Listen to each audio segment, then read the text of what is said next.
Savimi iš karštojo balio, kur pačiai man teka prakaitas šiuo metu, bet įrašinėjau jums epizodą pajuokas, nes noriu pasidalinti savo įkvėpimu, kurį dabar jaučiu. Taigi, šios dienos tema yra, kodėl niekas tau iš tikrųjų nėra skolingas. Ir būtent kalbėsime apie atsakomybę. Kodėl pasirinkau šitą temą? Todėl, kad matau, kad vis dar suaugę žmonės, kurie yra gerokai vyresni už mane taip pat, nusimeta nuo savęs atsakomybę ir ieško kaltų kažkur tai aplinkoje, kad čia tu esi kaltas, čia tu tai padarai, čia tu tai pasakei, tu kažko nepapasakė, ar panašiai. Ir labai labai daug žmonių vis tiek ieško kaltų aplinkoje, ar ne?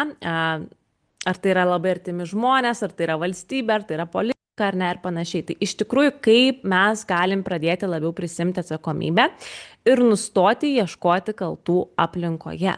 Nes kai mes baksnuojam į kažką tai pirštus, kai mes kažką tai rodom kažkokiam tai žmogui, kad va, tu čia kažką netai padarai, kažko nedasakei, čia yra jūsų pačių trigeriai, čia yra jūsų pačių projekcijos, kuriuos jūs turite tiems žmonėms. Ir iš tikrųjų žmogus daugiausiai tikisi iš kitų negu iš savęs. Tiesiog taip yra. Tai čia yra jūsų, kaip sakant, perspektyva, ar ne? Tai yra kažkas, čia yra jūsų projektas. Ir tai yra visiškai netgi nesusijęs su tuo žmogumi. Čia galim paimti tokius pavyzdžius netgi kaip antroji pusė, ar ne? Kad va, jisai turėtų taip elgtis, turėtų taip daryti. Bet tu pats pasirinkai būti su žmogum. Ir tikriausiai tu jau matei to žmogaus elgesį ne kartą tokį pat panašų prieš tau priimant sprendimą su juo eiti kartu gyventi ir apsituokti ir turėti vaikų. Tai kodėl tu dabar skundiesi tuo savo, ar ne? Ta prasme, tu tikriausiai daug situacijų matei tuos pačius paternus, tą patį elgesį, bet tu vis tiek pasirinkai su to žmogumi būti. Ir kodėl tu ieškai tada kaltų aplinkoj ir esi aukos vaidmenį, ar ne?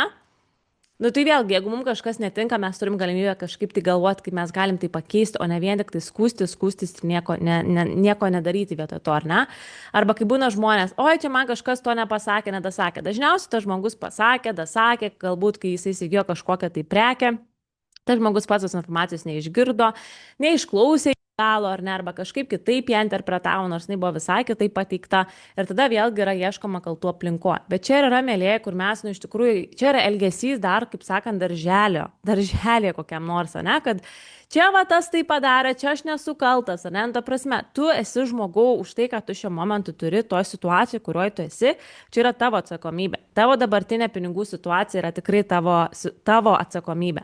Mes galim sėdėti ir kaltinti valstybę, politiką, mokesčių inspekciją, darbdavį savo ir panašiai, bet kad ir kaip bebūtų, tai yra tavo pačio atsakomybė, ką tu turi po šią minutę.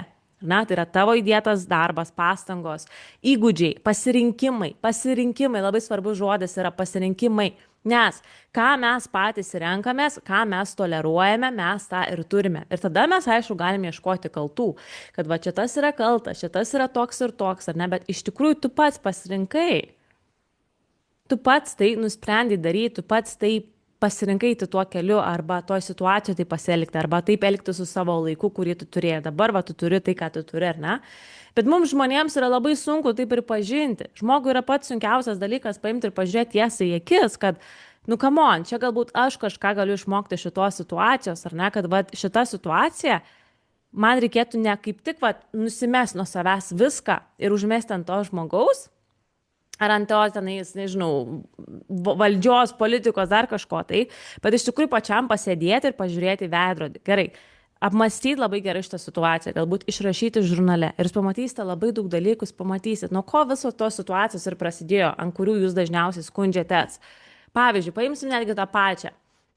Nepatinka mano gyvenamoji vieta. Skundžiasi, kaip yra blogas oras. Nu, pavyzdžiui, kiek aš esu kartų irgi girdėjus toje pačioje Škotijoje, kur aš irgi gyvenau, kad, ai, koks čia blogas oras, kaip čia yra blogai, ar, nu, gerai, tu pats renkies to šaly gyventi. Ta prasme, nu, tu pats renkies, ta Škotija, jinai nepagerės tas oras. Tiesiog visada bus toksai vėsesnis oras, nes tai yra šiaurinė šalis.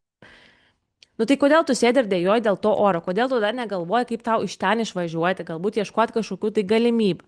Bet tu vėlgi renkiesi pasilikti būti ten ir čia yra tavo pasirinkimas, ne?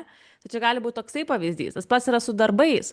Kaip dažnai žmonės irgi skundžiasi, kaip čia blogai, kaip čia tas ir tas. Aš, pavyzdžiui, seniau skambučių centre irgi Kiekvieną dieną kaip tik ateidavau, taip girdėdavau, kaip koks kolega man sakydavo, kad aš jau nekantrauju grįžti namo, atsidaryti alaus ir žiūrėti Netflixą, ta prasme. Tai čia va tokia egzistencija žmonės gyvendavo, ta prasme. Kai aš tada galvodavau, kaip man iš to darbo išeiti ir aš pradėjau kažkokį tai versliuką online, kaip sakant, buildinti po truputėlį, kad aš galėčiau va tai vieną dieną ateiti ir sakyti, žiūrėkit, man nebereikia čia dirbti, aš turiu laisvę, aš galiu išeiti, ar ne? Ir tą aš ir padariau per mažiau negu 2 metus. Tai čia buvo mano priimti sprendimai, kuriuos aš priėmiau. Taip, man nepatiko tas darbas, bet ką aš dariau, kad pakeisti tą darbą, ką aš dariau, kad išeiti iš tos situacijos, kur aš buvau. Ar sėdėti ir kaltinti aplinką, darbdavius, ką kaltinti, ta prasme. Tai aš ėjau ir mokinaus to, kas man nėra žinoma, kad aš galėčiau turėti daugiau įgūdžių, kad aš galėčiau duoti vertės daugiau kitiems žmonėms, ar ne, ir taip toliau. Tai va, tas pats buvo ir man, atsimenu, ir su komanda, kaip aš prisijungiau, irgi nebuvo absoliučiai nieko lietuvių kalba tinklinėme marketinge, kur aš buvau. Ir man daug dalykų galbūt nerezonavo, kaip tenais mano ta mentorė kažką darė. Man tiesiog daug dalykų nesutapo, tiesiog būna, kad energetikos nesutampa, ar ne?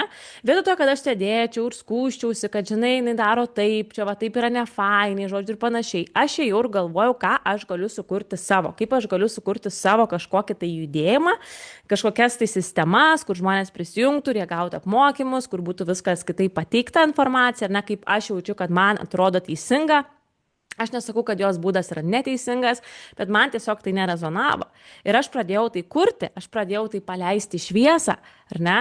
Ir taip mano komanda iš tikrųjų po to labai greitai iš tikrųjų išsiplėtė ir išaugo. Tai va čia yra tas dalykas, bet jeigu tu būtum ir sėdėjęs ir sakęs, kaip dažnai būna tikrai tinklinė marketinge, labai dažnai girdžiu, kaip žmonės skundžiasi, kad jų vadinami tie mentoriai ir uplines nieko jiems neduoda, nieko man nedaro, žodžiu ir panašiai. Aš nežinau, ką jiems turi nutiesti raudonus kažkokius tai kilimus už tai, kad jūs sumokėjote 35 svarus, ten prisijungėt metinį mokestį, už kurį jie net negavo jokio procento.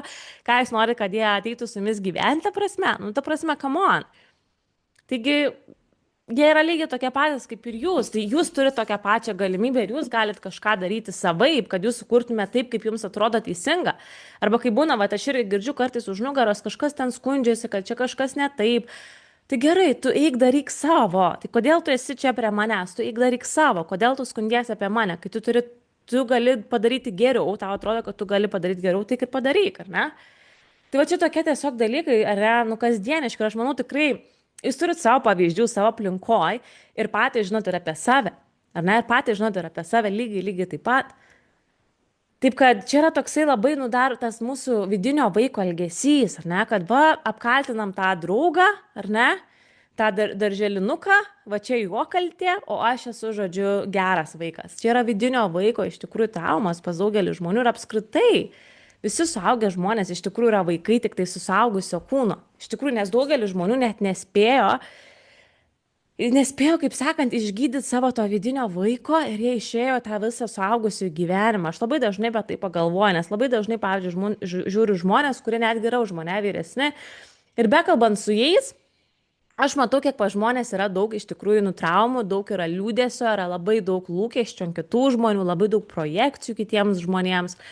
Ir aš tada žiūriu to žmonės su gailesčiu, nes tiems žmonėms reikia visų pirma labai šilto apkabinimo, labai daug meilės, nes čia yra vaikas, kuris yra tiesiog neišgydytas, jisai galbūt ir šiaip turėjo daug traumų ir vaikystė, ir paauglystė, ir jisai turėjo tiesiog išeiti tą suaugusio žmogaus gyvenimą, kaip sakant, užsidėti ar ne tą kepurę, kaip sakant, ir eiti į darbą, uždirbti pinigus, kurti šeimą, ar ne, ir tiesiog kas ką kaip įsivaizdavo, taip ir darė. Ir tie žmonės iš tikrųjų net neturėjo daugelis paimti ir atsisėsti ir pagalvoti, ko aš noriu. Ko iš tikrųjų aš noriu. Ir vat irgi susipažinau su viena lietuvė dabar bebūnant Bali ir su mes kalbėjom iš tikrųjų apie vieną jos situaciją aplinkoj, kad sako, vat mano aplinkoje, žodžiu, labai artimas žmogus susirgo vėžiu. Ir sako, jinai niekada savo neskirdavo laiko, jinai tiesiog prižiūrėdavo vaikus, vyrą, šeimą, tiesiog visiškai šeimos žmogus ir viskas faina, bet tiesiog niekada savo neskirdavo laiko. Ir vat kas jai atsitiko, kad jinai iš tikrųjų susirgo šita rimta liga Ir va čia ir buvo tas toksai priminimas, kad tu turi prižiūrėti save, kad tu negali savo emocijų laikyti uždarytų kažkur į stiklainį. Mes kiekvienas žmogus jų turime tikrai daug, bet mes turim tas emocijas leisti joms išeiti.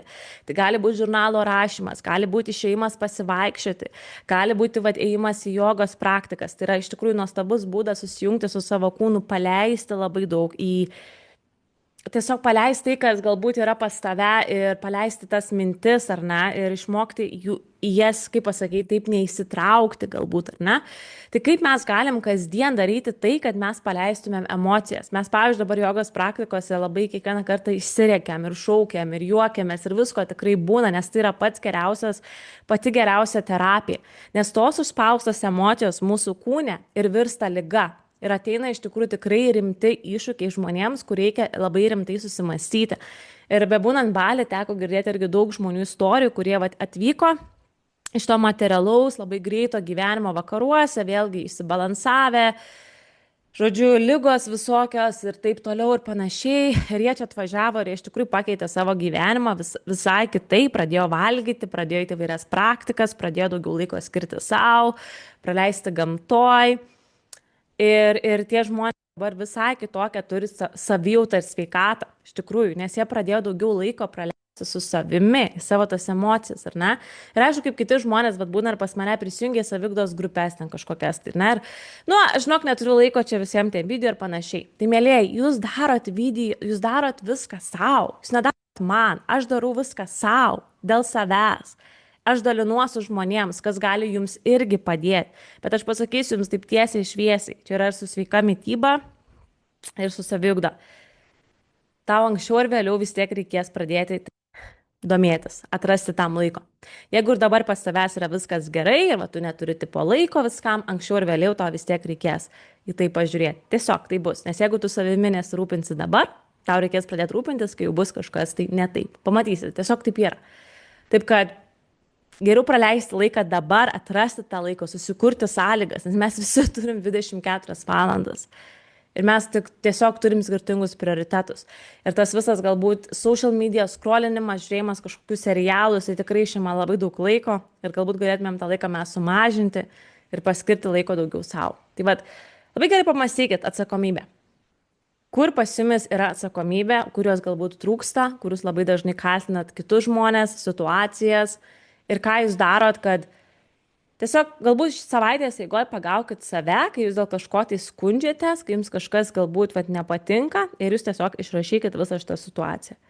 Ir labai nuoširdžiai savęs paklauskit, ką aš darau, kad aš tai pakeiščiau. Ar aš tiesiog sėdžiu ir bumbu, ieškau kaltų kituose žmonėse, ar aš darau, kad kažką tai pakeiščiau ir prisiemu atsakomybę už visą tai. Nes pasirinkimai kuria jūsų realybę ir įtraukia jūs į vairias situacijas. Taip kad viskas priklauso nuo mūsų pačių pasirinkimo. Ir noriu priminti, jeigu tu nori eiti didesnį gylį, nori atrasti laiko savo, atlikinėti vairias praktikas, kurios padės tau subalansuoti nervinę sistemą, jaustis geriau su savimi, neuždaryti savo emocijų, kviečiu tave prisijungti prie vidinio rato narystės, kuri kainuoja vos tik 20,22 €. Kiekvieną mėnesį yra skirtingos temos. Šį mėnesį mes fokusuojamės į gausos aktyvaciją, o kitą mėnesį bus skirta kontrolės paleidimui. Kai mes galim paleisti kontrolę, pasileisti tėkmę ir iš tikrųjų leisti visatai, Dievui parodyti tai, kas pas mus turi ateiti. Nes kai mes paleidžiame kontrolę, įvyksta nuostabus dalykai. Ir galiu pasakyti, mes nustojame blokuoti tą kelią, kuris pas mus nori ateiti, bet mes esam antiek užsiciklinę ant to savo kažkokio tai kelio ir mes taip užblokuojam. Taip kad nuoroda yra prisekta prie epizodo aprašymo ir kosminis aš, mėlyje. Aš tada noriu jums priminti, kad yra toks dalykas kaip gimimo diagrama, tai yra jūsų asmeninės astrologinis žemėlapis, kuriame slypi atsakymai, kurių ieškot tikrai kasdien. Tai yra jūsų sielos misija, gausos kodai, unikalumas, talentai, pasąmonės blokai. Taip kad raginu jūs pasinaudoti 40% nuolaidą su kodu 2026 kosminis ir pažinti save per kosminį aš kursą su 5 moduliais. Tai yra savarankiško mokymosi kursas, Prieiga yra iškart visam laikui ir jūs viską turite vienoje platformoje, tad viską darote savo greičiu, savo tempu ir kiek norite kartų. Ir jeigu jaučiat, kad norit man parašyti žinutę, aš nesikandžioju, galite mane ir pažymėti socialiniuose tinkluose, tai tikrai labai daug ką duoda. Facebook'e galite mane rasti Agnė Der, Instagrame ir TikTok'e pakeisk savo gyvenimą. Ačiū, kad esat ir iki sekančio karto.